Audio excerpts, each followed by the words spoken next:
I saw this excerpt from a long time ago from Roshi Pat Enkyo O'Hara. I don't know if anybody knows Roshi Enko, but she's the abbot at the New York City Zen Center. And I saw this article from a long time ago talking about joy. And the very same day, I opened up YouTube and there was the live streaming from Birken Monastery with Ajahn Sona with questions and answers, in which he was talking about joy. So it just made me think, okay, here we go again. It's time to think a little bit more about joy. And there's this sweet little short prose verse that she wrote. I sit here, dappled by the sun, filtering through the leaves. A child chases a pigeon. The old man naps there on the bench. A white moth flits by. Occasions of joy, always right here. And, you know, when we say the word joy, what comes to mind? To me, joy seems really to come sort of unbidden, just erupting at the oddest times. And it isn't possible to plan for joy, yet when it comes, it's an unmistakable overflowing of feelings of delight in the world and its mysteries. When I stepped outside last week, when I felt one of the most intimate connections with joy was when I saw the flowers on my magnolia. Not magnolia, the peony bush. And it's not the regular bush because they don't even have blooms on them yet. But it's the peony tree that you have to cut back a certain amount. And last year we cut it back more than usual. And it had the most number of blossoms on it has ever had. It just started right out with 6, and by the next day there were like 12 blossoms on it. And I had this just upliftment of being really together with the joy of seeing that peony. And somehow it brought me back to remembering the morning that Mike died. And after a couple of nights of struggling, he had fallen. It was early April morning, and the caregiver was there in the room for a few hours. And I learned later that he had died in his arms while having his forehead stroked. And I was leading meditation. I chanted, and I thought of our times together, and while I was leading the meditation, I was including him and saying goodbye in my heart that morning, just recalling the last time that we were together, and I was rubbing his swollen feet on his couch, talking about his art collection, and he was talking about the interesting things that his body was going through during the death process. And when the sitting practice was over, I took a walk that morning around the block. I was at Manzanita Beach in his beach house. And just a few feet away from as I was walking was this bursting yard of azaleas with all these season colors of azaleas. And I just stood there sort of transfixed and staring at the beauty of the flowers and smelling the ocean that was about 8 blocks away, and the sun and the sky. It all seemed to be this joyous celebration of life itself. And it seemed really especially precious after hearing of my friend's death and his letting go. And yes, that joyful feeling was oddly present. And it was as if this vibrant, fresh energy was with me. like this sort of brilliant dye of these colors through my whole being, a joy of life all around me. And the intensity of his illness and the last fall and his death and the early morning of saying quietly goodbye from afar while there at his beach house, it all worked together to sort of encourage this readiness of an experience of joy. It seemed strange. Does that sound strange? It felt strange. And after a moment or so, I was sort of stunned at having the feeling I was having. And I was grateful. And suddenly I was experiencing this vitality and immediacy of life itself in the flowers and in the wind and the ocean, without the walls of resistance that, human beings are heir to. And it made me sort of look at that resistance. Like, why do we again and again resist our feelings of joy or happiness or love? And we don't really do it intentionally, but our conditionings and our habits of mind and our culture all seem to work to build up these walls between what we naturally feel and what we allow ourselves to feel. Ironically, it's often the times when we're forced to feel intensely, times of grief or sorrow or physical pain, that can also push us into feeling joy. I think that's why often we hear people say that they're grateful for the losses or the difficulties that they've encountered. They're grateful because the shock forced them into intimacy with life. And it's, otherwise it's sort of hidden from them. Intimacy seems hidden, but it's actually available to us all the time. In the world we inhabit with people and in the natural world, and in our work and in all of our relationships. Once that we're willing to be directly close with our life as it arises, then joy emerges out of the simplest of life experiences.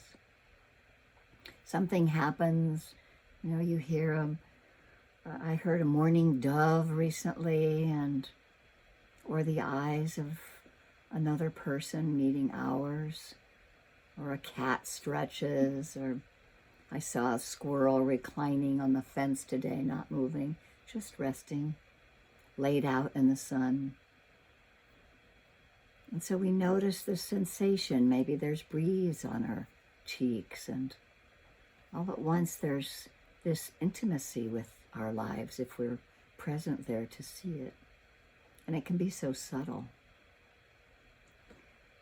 Hurrying along down the street on our morning walk and suddenly noticing a drop of dew on a leaf. We stop and allow that surging feeling in the chest to just well up. The moment passes and we're back in the diffused attention of the street we're walking in, the people going by, or the errand we're on, and the way that the day is settling on us. And yet I noticed that this quality of joy hangs around the edges, allowing us to open ourselves to be awake and new with each experience we encounter. Joy can well up when we leave room in our consciousness for it to come. And joy can come as a surprise when we least expect it. Roshi Pat Enkyo O'Hara recalls in this article, she said, sitting in a dark, airless, funky, multi-purpose space we called the meditation room at the HIV/AIDS health facility in New York City. This was before the arrival of life-saving medication, and the center was very busy. Twice a week I would ride my bike across town, walk in the dingy room, stack the chairs, vacuum the floor with our portable vacuum, unlock the cabinet, put out 20 meditation cushions, and wait for anyone who might come in. There were a few regulars who came to each meeting, and there were some drop-ins, often those who were waiting for the acupuncture clinic next door. We would sit in meditation, talk about it a little, and then it would be time for me to repack the cushions, reset the chairs, and leave the room. It's hard to explain because there was a griminess and a grimness to the scene. Yet somehow joy always arose in that little room with those who joined me there. Sickness and addiction were all around us, but the joy of connection, of being able to offer what little I could, and in turn receiving the warmth and humanness of others, made those days of service uplifting and alive. No matter how tired and irritable I may have felt going in, I always seemed to leave with a flutter of energy in my chest. Simple joy. Such a gift coming from a modest act of service to others. No matter how small or large our effort might be, the activity of giving and receiving in relationship generates a field of joy when it's not encumbered by our grasping of our sort of ego stance. And in the midst of our work, whatever it is, to recognize our joy is a wonderfully beneficial experience. Although those sometimes intense feelings might fade, the sense of internal gratitude and respect stays with us. I felt it after that walk that morning, looking at the azaleas and feeling the ocean, that, the intensity of it faded, but there was this internal gratitude that I had. And it's especially true, when we're working in groups sometimes for a mutual goal, when we gather to do something of service, like maybe, clean a park or make food or work on some kind of document together, there can be a quality of joy within the whole group, a kind of dropping of our usual preoccupied selves, the selves that want to be gratified in one way or another or to avoid pain. And instead there's a joy in the efforts that we do together. Recently I've been putting together this course with PIMC that I started 2 weeks ago, called Gender Inclusivity in Buddhism, and I've been co-leading with other members of the committee, and so it's been a lot of work to figure out all of the reading and questions for small group breakout, but just the joy of working with the committee and one person at a time for each lesson plan, sort of session plan. There's this joy of the process that myself is a little more out of the way, and it feels gratifying to just be planning some small thing to present and be with others in that discussion group. And so it makes me think about what this intimacy, what this joy, this being so close to what is in the moment, that we are filled with awe. What is it really? When we think of joy, there's sort of, like you were saying, there's sort of this buoyant, upward moving feeling of delight and pleasure and appreciation. And we may associate joy with happy things, but actually there's a deeper, more resonant kind of calming feeling, the joy of life no matter what the circumstances are. Sometimes people refer to joy as like falling in love.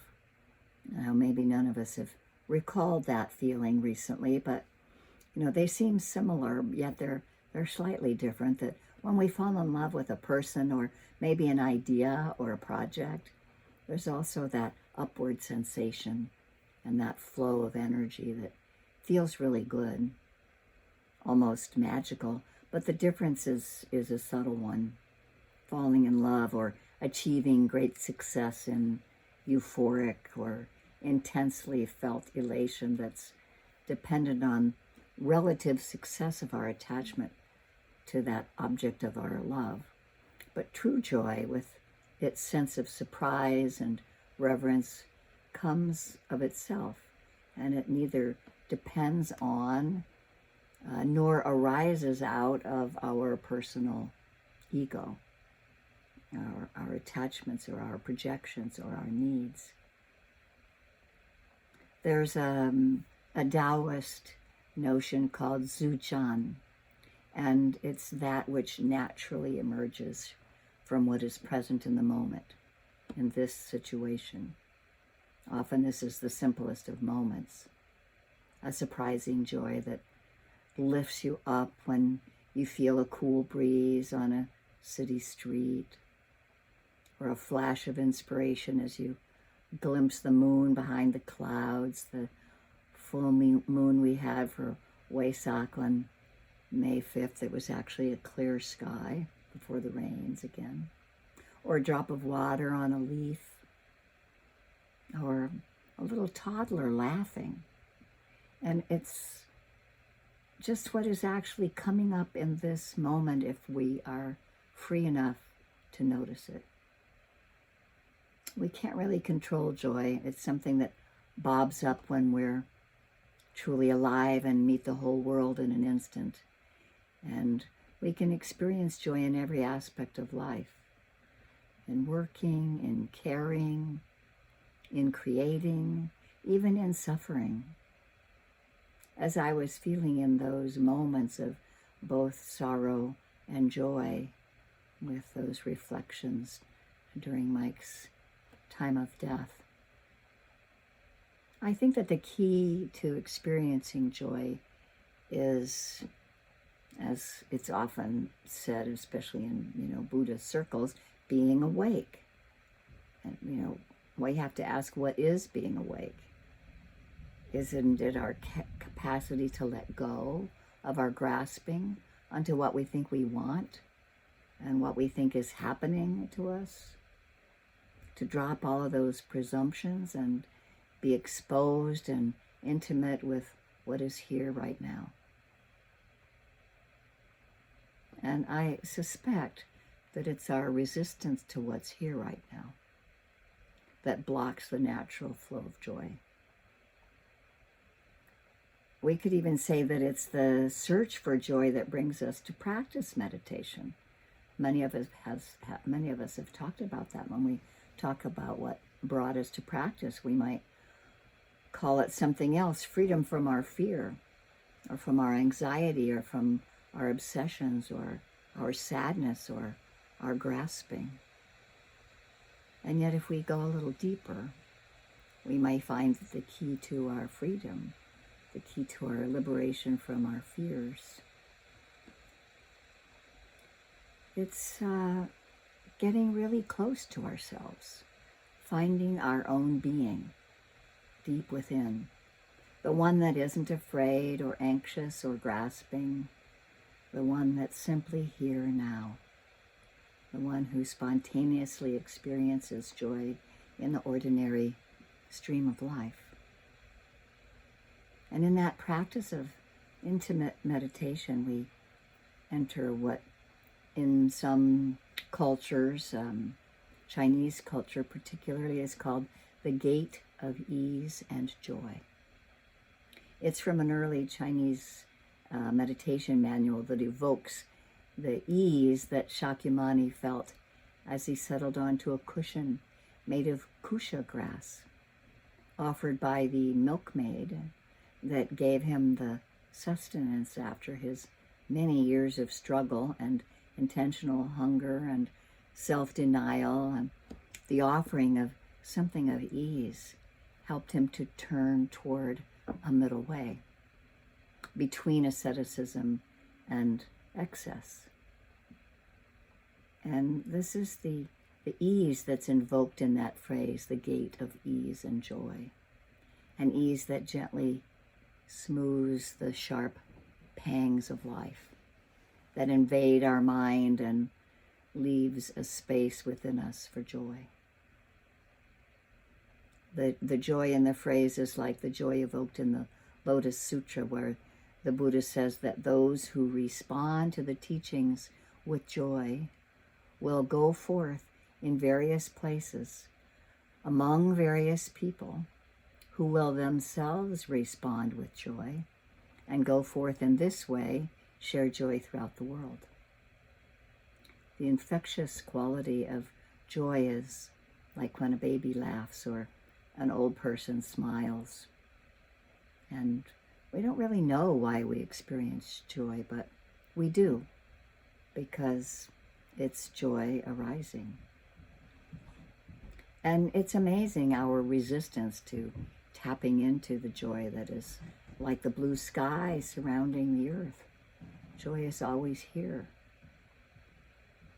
It's especially here if we can just for a few moments stop our constant ruminating and grasping for what is not here. Breathing in, we drop our preoccupations and thoughts, and we simply breathe in, enjoying that in-breath. Breathing out, we again simply enjoy that out-breath. And in this way, we can experience things just as they are. Appreciation and gratitudes can suffuse our whole being, and joy can arise. But it's that letting go process still of our resistance. And maybe it doesn't always exactly feel like that. We hang on to our stories and our ideas about ourselves, and it doesn't feel joyful. It feels tiresome sometimes. I know I say sometimes, oh no, not that again. That desire, that frustration. But if I take a breath and calmly, without any self-recrimination or judgment, and I see the distraction and let it go, I can be back in the reality of this moment and at once be aware of the present moment. And so there's an awareness of the thinking process and awareness of the present moment, and this sort of dual awareness, this split-second reality, helps me to recognize the truth and vitality of being awake in this moment. And as I clear away old habits and old debris, the deeper truth emerges. It's like the story of the Chinese Zen master Dogen, who was asked, "Is there joy in your practice?" He replied, "It's not without joy. It's like sweeping shit into a pile and then picking up a precious jewel from it." Of course there's shit. Shit is part of life. It's part of what's left over from our actions, smelling of all the aspects of life. If there weren't shit, we wouldn't appreciate the jewel. I think that's a great conversation. There's this old Buddhist theme that's in the mythical heavenly realm, where everything is perfect. And true liberation isn't really possible because everything's perfect. And I would add that true joy is not possible in a world without suffering. The suffering, the shit, enriches us, gives us wisdom and compassion, and the jewel is this joy of life itself, with all of its shit to put into a pile.